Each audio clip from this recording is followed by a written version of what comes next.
أعوذ بالله من الشيطان الرجيم بسم الله الرحمن الرحيم فرح المخلفون بمقعدهم خلاف رسول الله. اس رکوع میں بھی منافقین کے اس طرز عمل کا ذکر ہے جو انہوں نے غزوہ تبوک کے موقع پر راہ جہاد میں جانے سے کس طرح فرار اختیار کیا تھا، کس طرح ہندے بہانے کیے تھے، تو یہاں بھی اس کا تذکرہ ہے.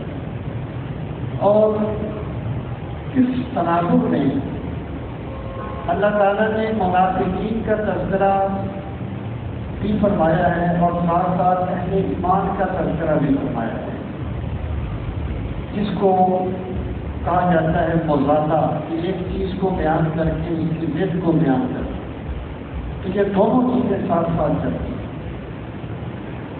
سب سے پہلے اللہ تعالیٰ نے ارشاد فرمایا فرح المخلفون بمقعدهم خلاف رسول اللہ.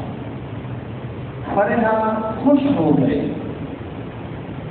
المخلفون یہ اس کا معنی ہے جو پیچھے رہ گئے تھے غزوہ تبوک میں، جو نہیں گئے تھے لوگ چیزیں بہانے کر کے پیچھے رہ جانے والے.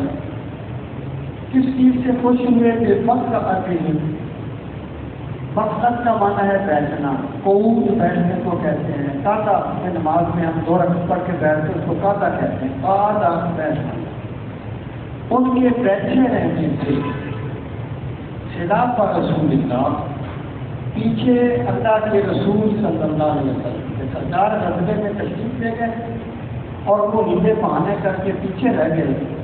تو اس پر انہوں نے بڑی خوشی منائی کہ ہم نے اپنے بڑی دانش مندی کا سودا کیا ہے اور ہم نے اتنے سخت موسم میں اپنے آپ کو جہاد پہ جانے سے بچا لیا ہے. فَكَرِهُوا أَن يُجَاهِدُوا بِأَمْوَالِهِمْ وَأَنفُسِهِمْ، اور انہوں نے ناپسند کیا. کراہیہ کا معنی ہے ناپسند کرنا، کراہت، مکروہ.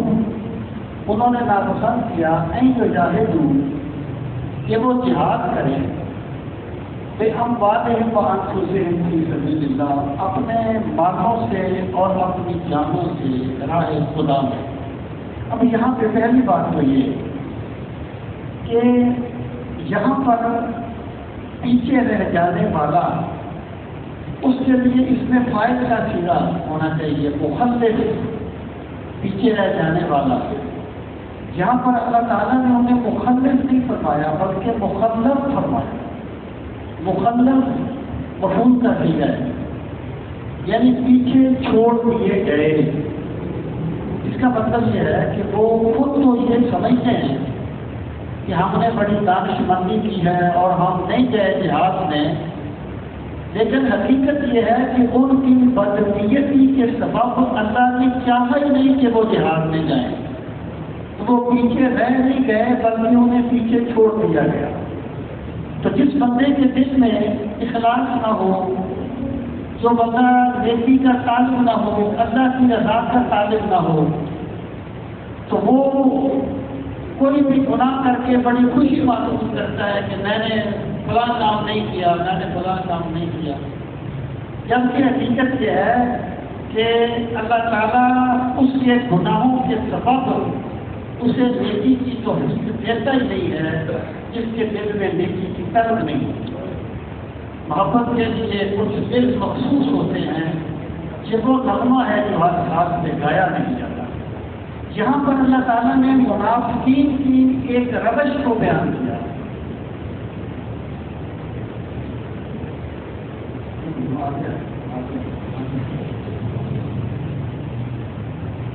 اللہ تعالیٰ نے منافقین کی ایک روش کو بیان کیا ہے. وہ روش کیا ہے؟ یہ یعنی جب وہ کوئی گناہ کرتے ہیں نا تو انہیں افسوس نہیں ہوتا. جب وہ یہ کہ نیکی سے پیچھے رہ جائیں تو انہیں ندامت نہیں ہوتی، بلکہ وہ اس پر خوشی کا اظہار کرتے ہیں. اس کا مطلب یہ ہے کہ جو بندہ نیکی نہ کر سکے اور اس پر خوشی کا اظہار کرے تو وہ منافقین کے طریقے پر چل رہا ہے، ابو بکر و عمر و عثمان و علی کے طریقے پر نہیں چل رہا. اللہ تعالیٰ نے پہلی بات یہاں پر یہ بیان کروائی کہ پیچھے چھوڑ دیے گئے لوگ اس بات سے خوش ہوئے کہ وہ رسول کریم صلی اللہ تعالیٰ علیہ وسلم کے بعد پیچھے رہنے والوں میں سے ہو گئے، پیچھے رہتے رہے۔ فَكَرِهُوا أَن يُجَاهِدُوا بِأَمْوَالِهِمْ وَأَنفُسِهِمْ، اور انہوں نے ناپسند کیا کہ وہ اپنے مالوں اور اپنی جانوں سے راہ خدا میں جہاد کریں۔ یہ منافقین کی دوسری علامت ہے۔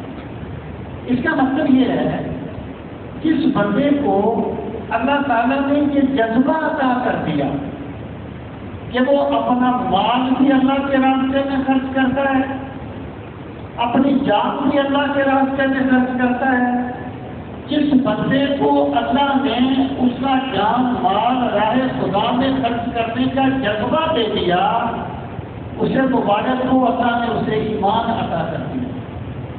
اور جس بندے کے دل میں کراہٹ آ جائے اور تو اسے ایک بوجھ سمجھے تو دراصل اس کو منافقین کے طریقے پر چل رہا ہے۔ یہ منافقین کی دوسری نشانی اللہ تعالیٰ کا بیان کرتا ہے۔ اور قرآن مجید کے جو بھی چیزیں بیان کرتا ہے یہ صرف کوئی ماضی کا قصہ نہیں ہوتی کہ اس طریقے سے ہوا تھا۔ اس کا مطلب یہ ہوتا ہے کہ بندوں ہر قدم پہ اپنے آپ کو پرکھتے رہو کہ ہم کس کے راستے پر چل رہے ہیں اور ہم کس کے راستے کو اپنائے ہوئے۔ آگے فرمایا وَقَالُوا لَا تَنفِرُوا فِي الْحَرِّ، یہ ان کا اگلا جملہ ہے۔ وَقَالُوا، انہوں نے کہا لَا تَنفِرُوا، نہ نکلو، پھر ہر گرمی میں، میری بڑی گرمی کا موسم تھا اور عرب کی گرمی تو جو ہوتی، انہوں نے کہا گرمی میں نہ نکلو۔ اس کا مطلب یہ ہے کہ منافقین جو تھے ان کی بیماری یہاں تک نہیں تھی کہ وہ خود نہیں گئے یا اپنے دل میں اس پر خوش ہوئے کہ ہم نہیں گئے، یا انہوں نے جہاد پہ جانے کو ناپسند کیا، بلکہ وہ دوسروں کو بھی روکتے تھے جہاد پر جانے سے۔ تو جب ایک بندے میں بیماری اس طریقے سے شرائط کر جائے کہ نہ وہ ایک نیکی کو نیکی سمجھے نہ اس کا ارتکاب کرے، بلکہ جس گناہ پر کو چڑھ رہا ہے اسی کی لوگوں کو تبلیغ کرنے لگے، تو اس بندے کے صبر کرنے کا کوئی چانس نہیں ہوتا۔ اللہ تعالیٰ اس کی ہدایت کے سارے راستے بند کر دیتا ہے۔ انہوں نے کیا کہا وَقَالُوا لَا تَنفِرُوا فِي الْحَرِّ، لوگوں سے کہنے لگے بڑی گرمی ہے، بس نکلو گرمی میں، کدھر جاتے ہو جہاد کے لیے۔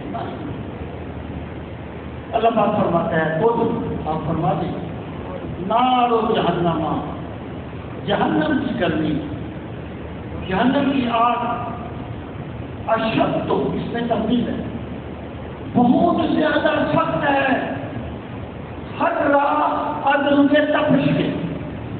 اس کا مطلب یہ ہے کہ جو بندہ اللہ تعالیٰ کی نافرمانی کر کے اپنے آپ کو سائے میں بچا دیتا ہے اور دھوپ سے بچا دیتا ہے، دراصل وہ اپنے آپ کو دوزخ کی آگ کی طرف لے جانے والا ہوتا ہے۔ جو بھی آرام بندہ اللہ کو نافرمانی کر کے اللہ تعالیٰ کی جو بھی آرام حاصل کرتا ہے، دراصل وہ اپنے لیے آرام حاصل نہیں کر رہا ہوتا، اپنی تباہی کا سامان کر رہا ہوتا ہے۔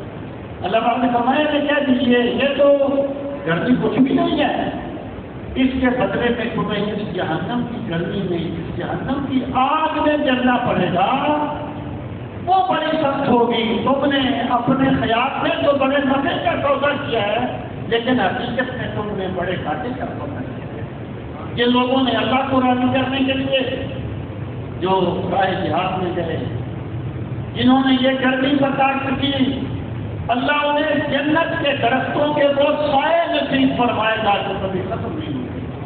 اللہ انہیں تو جنت کی نعمتیں عطا فرمائے گا جو کبھی ختم نہیں ہوگی۔ تو بندہ جو بھی آرام اللہ کی نافرمانی میں اپنے لیے حاصل کرتا ہے، دراصل وہ اپنے لیے بے آرامی کا سامان کر رہا ہوتا ہے۔ لو کانوا یفقہون، کاش کہ وہ اس بات کو سمجھ لیں، کاش کہ بندہ یہ سمجھ لے کہ میں جو کچھ کر رہا ہوں یہ میں اپنے لیے تباہی کا سامان کر رہا ہوں، بہتری کا سامان نہیں کر رہا ہوں۔ آگے کیا فرمایا فَلْيَضْحَكُوا قَلِيلًا وَلْيَبْكُوا كَثِيرًا، یہ دائیں کا یاد ہاتھوں سے ایسے امر کا چیزا ہے، چاہیے کہ وہ ہم سے کلیزن تھوڑا فلیم ہو اور روئیں کثیرہ زیادہ. یہ ایک عام حکم بھی ہے، یعنی یہ تفنن تباہ راستے تباہ کے لیے بات کرنا یہ اسلام میں منع نہیں ہے. لیکن ہر وقت ایک بندہ بانڈوں کی طرف والی باتیں کرتا رہے، یہ بھی اسلام میں پسندیدہ چیز نہیں ہے. ایک حدیث پاک میں آتا ہے کہ جو بندہ بہت زیادہ ہنستا ہے اللہ اس کے دل کو مار دیتا ہے. تنہائی کے لمحوں میں کبھی رو بھی وہ کیا ہے کہ ہر وقت کا ہنسنا تجھے برباد نہ کر دے، تنہائی کے لمحوں میں کبھی رو بھی دیا کر دے. کبھی بندہ قبر کو بھی یاد کیا کرے، کبھی بندہ اپنے گناہوں کو بھی یاد کیا کرے. تو یہ یعنی عام اس سے یہ چیز مستمد ہوتی ہے. لیکن اس کا جو اثر اس پس منظر میں یہ نازل ہوئی ہے وہ کیا ہے کہ یہاں پر جو امر کا سیگا ہے یہ خبر کے معنی ہے. یہ ایک عربی کا اسلوب ہوتا ہے. ماضی بول کے حال مراد دیتے ہیں، کان بول کے یقون مراد دیتے ہیں، سکون بول کے کان مراد دیتے ہیں، کے تفصیل ہے. تو یہاں پر یہ جو امر ہے نا یہ خبر کے معنی میں ہے. اس کا مطلب کیا ہے کہ یذهبون قلیلا ویبقون کثیرا. جو اس طریقے سے اللہ کی نافرمانی کرتے ہیں، اللہ کے رسول کے ساتھ جہاد کے لیے نہیں گئے، اس کا نتیجہ کیا نکلے گا کہ یہ دوزخ میں روئیں گے بڑا لمبا عرصہ، اور ان کی ہنسنے کا عرصہ دنیا میں بڑا کم ہے. یہ بہت زیادہ روئیں گے اور بہت کم ہنسیں گے.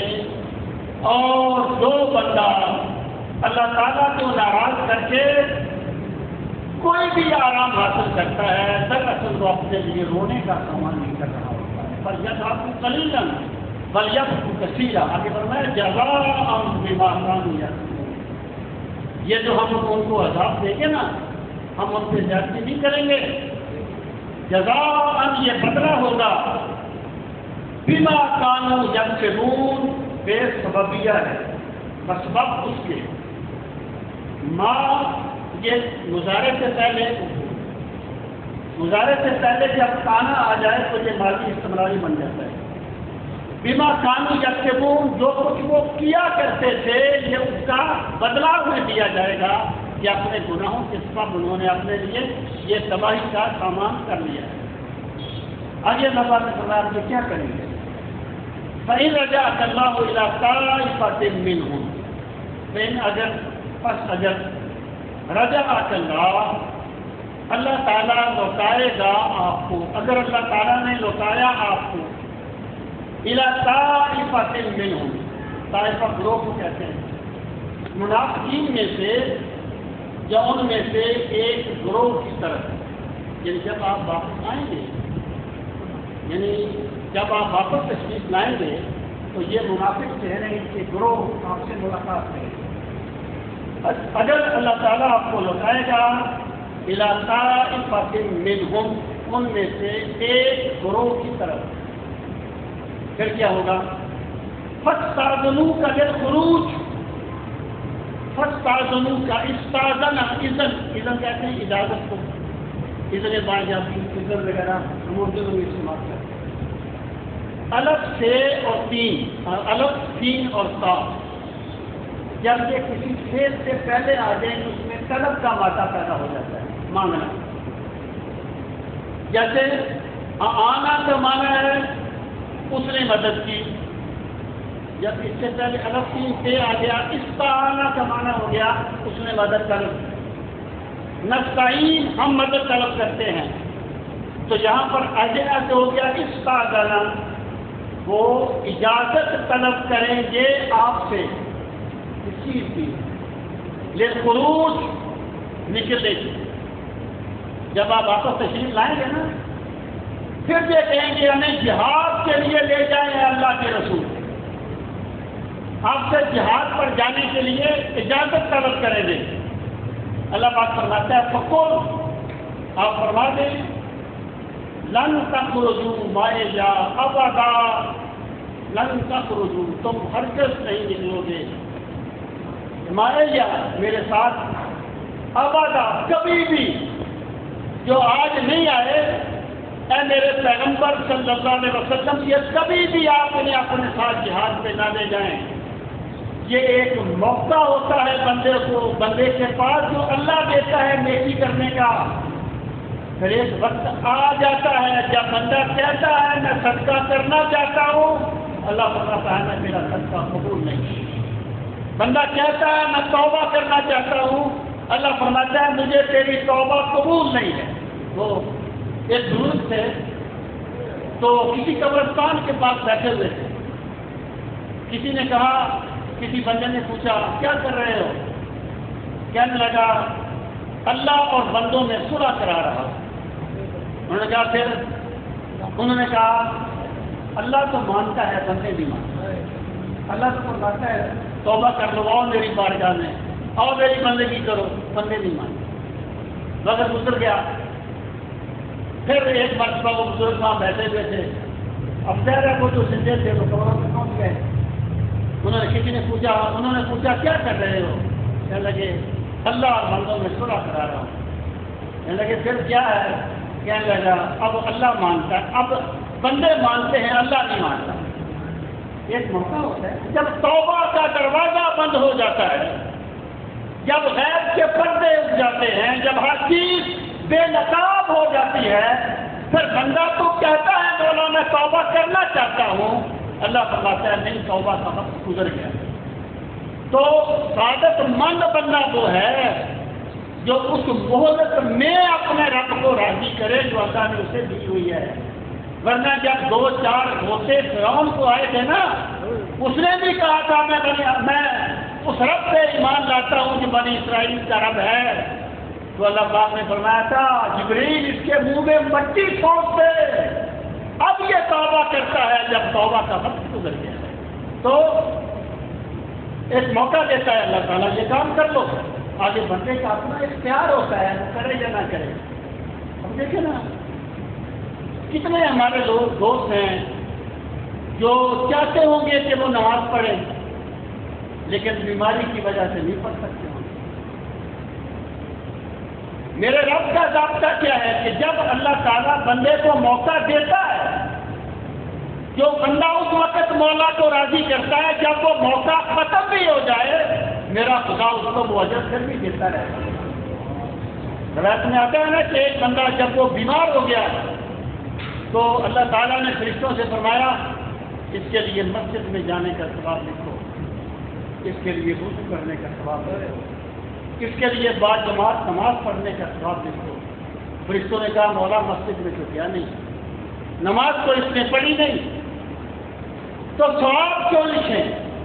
اللہ تعالیٰ نے فرمایا جب تندرست تھا تو مسجد میں جایا کرتا تھا، جب صحت مند تھا تو جماعت سے نماز پڑھا کرتا تھا، اب بیماری کی وجہ سے نہیں پڑھ سکا، میں اسے پھر بھی ثواب دوں گا، مسجد میں جانے کا بھی ثواب دوں گا، جماعت سے نماز پڑھنے کا بھی ثواب۔ تو بندے کو جو موقع ملتا ہے نا، بندے کی یہ کمزوری ہے، یہ بات تو مانتا ہے لیکن وقت گزرنے کے بعد مانتا ہے۔ اسٹوڈنٹ ہوتے ہیں، بچے ہوتے ہیں والدین کے، انہیں والدین سمجھاتے رہتے ہیں، استاد اپنے شاگردوں کو سمجھاتے رہتے ہیں، ان کا خیال یہ ہے کہ استادوں کا کام ہی سمجھانا ہے، کہ والدین کا کام ہی سمجھانا ہے۔ جب سر پہ پڑتی ہے نا تو پھر سمجھتے ہیں ہاں میرے والدین صحیح کہتے تھے، میرے استاد صحیح کہتے تھے۔ اب وقت گزر چکا ہوتا ہے، ہر چیز کا ایک وقت ہوتا ہے، جو بندہ وقت پہ کسی چیز کو پہچان لے وہ وقت کا جنید و باجدید بن جاتا ہے۔ تو اللہ پاک نے بتایا انہیں فرماتے سن تخرجوا معی ابدا، اب تم میرے ساتھ کبھی بھی نہیں جاؤ گے جہاد کے لیے۔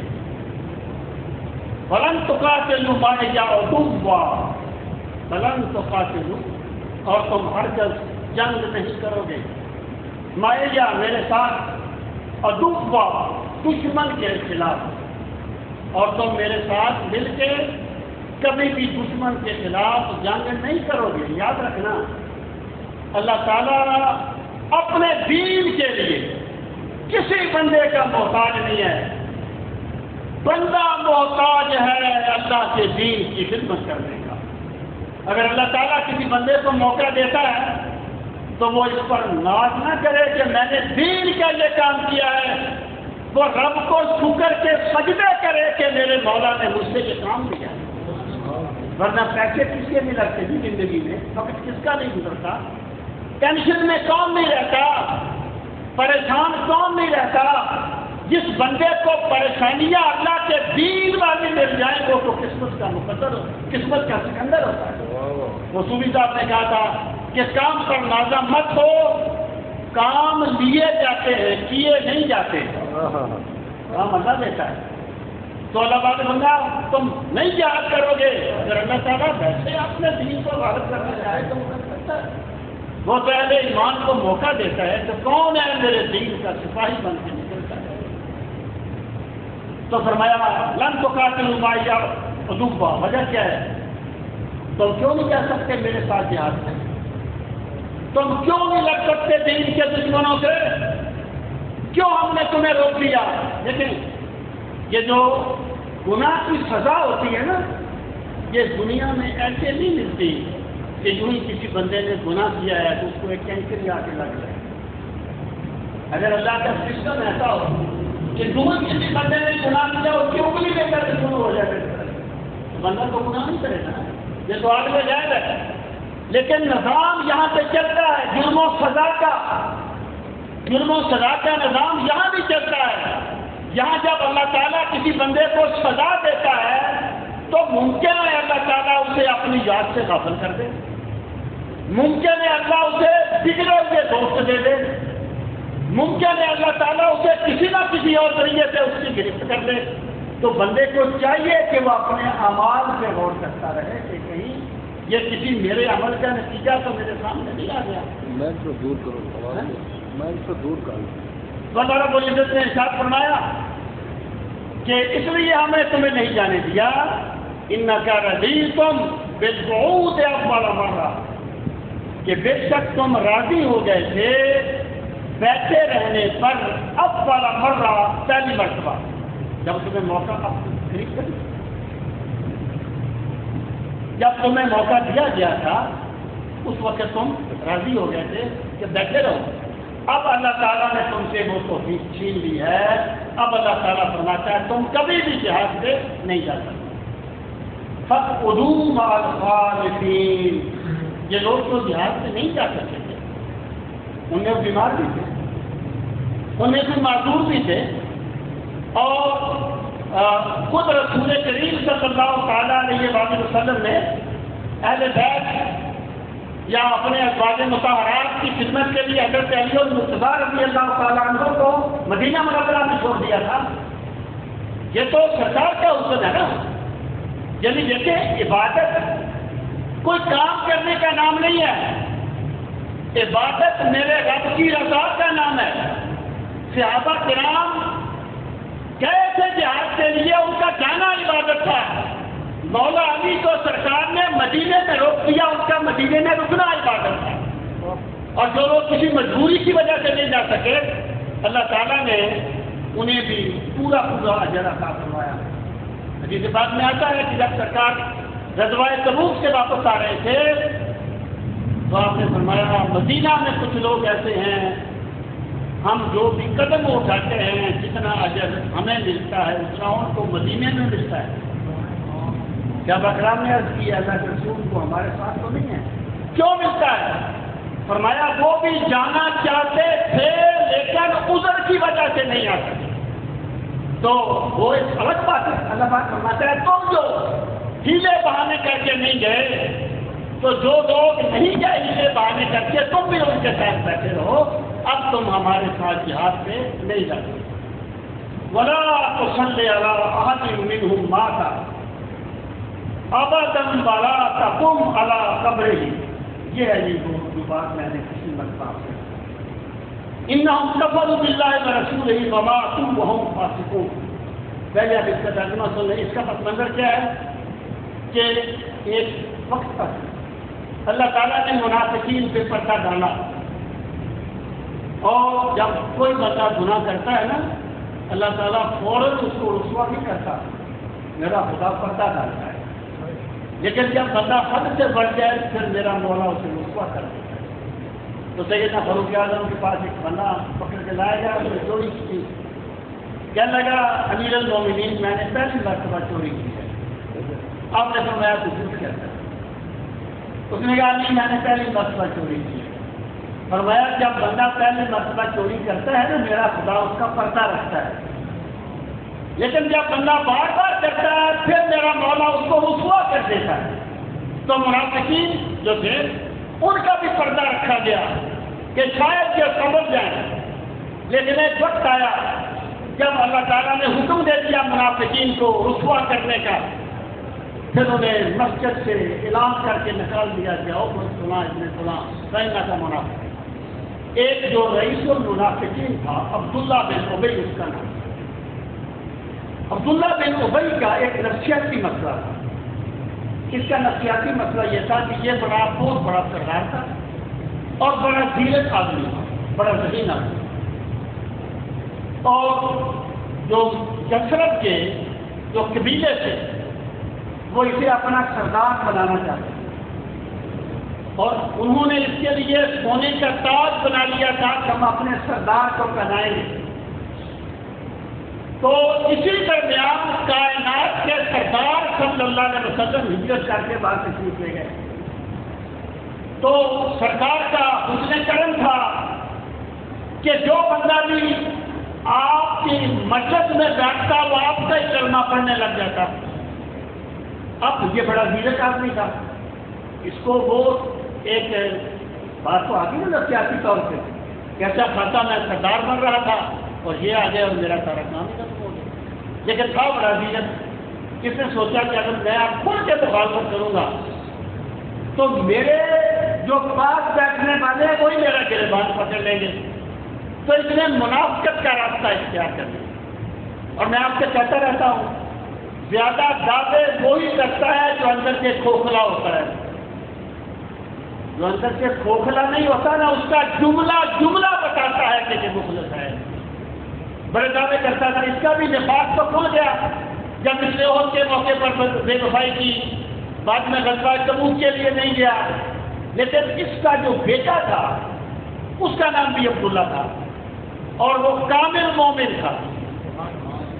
یہ جو ہے نا تخرج الحی من المیت تخرج المیت من الحی، اس کی ایک تفسیر یہ کی گئی ہے کہ اللہ کی شان ہے وہ کافر سے مومن کو پیدا کر دیتا ہے، مومن سے کافر کو پیدا کر دیتا ہے۔ اس کا بیٹا بڑا کامل مومن تھا۔ جب اس نے وہ واپسی پر ایک مرتبہ یہ کہا تھا کہ ہم مدینہ منورہ میں جب واپس جائیں گے تو لَيُخْرِجَنَّ الْأَعَزُّ مِنْهَا الْأَذَلَّ، کہ جو زیادہ عزت والا ہے نا وہ ذلیلوں کو وہاں سے نکال دے گا۔ اس کی مراد یہ کہ ہم عزت والے ہیں، ہم تو مدینے کے پرانے واسی ہیں اور یہ مسلمان تو بعد میں ہم انہیں نکال دیں گے۔ جب ان کے بیٹے کو پتا چلا، ان کا نام بھی عبداللہ تھا، حضرت عبداللہ، تو جب یہ مدینے میں داخل ہونے لگا تو بیٹا آ کے راستہ میں کھڑا ہو گیا، اس نے اس کا راستہ روک لیا، اس نے کہا واللہ تم ذلیل ہو اور اللہ کے پیغمبر عزت والے ہیں، میں تمہیں مدینے میں داخل نہیں ہونے دوں گا جب تک سرکار تیری اجازت نہیں دے گی۔ یہ سب صحابہ کرام کا ایمان کہ وہ اپنے ایمان کے لیے ہر چیز کو پیچھے کر دیتے تھے۔ تو یہ عبداللہ ان کا بیٹا تھا۔ جب یہ مرنے لگا عبداللہ بن ابی، اب ظاہر ہے جب اگلی طرف بندہ جھانک لیتا ہے تو اس نے رسول کریم صلی اللہ تعالیٰ علیہ وسلم سے کہا، کہنے لگا میرا جنازہ حضور پڑھائیں۔ مناسب ہے، مرتے وقت کیا کہتا ہے میرا جنازہ حضور پڑھائیں، اور سرکار مجھے اپنی قمیض مبارک میں کفن بھی پہنائے۔ سرکار نے اوپر والی قمیض مبارک اتار کے دی، کہنے لگا نہیں وہ دین جو آپ کے جسم کے ساتھ ٹچ ہو رہی ہے۔ جب ہم نے صحیح بخاری میں یہ روایت پڑھی تو میں نے پیر صاحب سے پوچھا، میں نے کہا اس کا مطلب یہ ہے کہ وہ سمجھ تو گیا تھا کہ یہاں تو میں نے بڑے چکر چلا لیے اب اس جہان میں محمد عربی کی نظر عنایت کے بغیر گزارا نہیں ہوگا، تو وہ کلمہ پڑھ کے مسلمان ہی ہو جاتا، مسلمان کیوں نہیں ہوا؟ تو آپ نے فرمایا جو بندہ رسول کریم صلی اللہ تعالیٰ علیہ وآلہ وسلم کے ساتھ ضد کرتے ہوئے دشمنی کرتا ہے، میرا خدا اس پر ہدایت کے دروازے بند کر دیتا ہے۔ تو اس نے کہا کہ میرا جنازہ حکومت پڑھائے، جسے سرکار کے ساتھ وہ کفن دیا جائے، سرکار کی کلیل سے کفن دیا جائے۔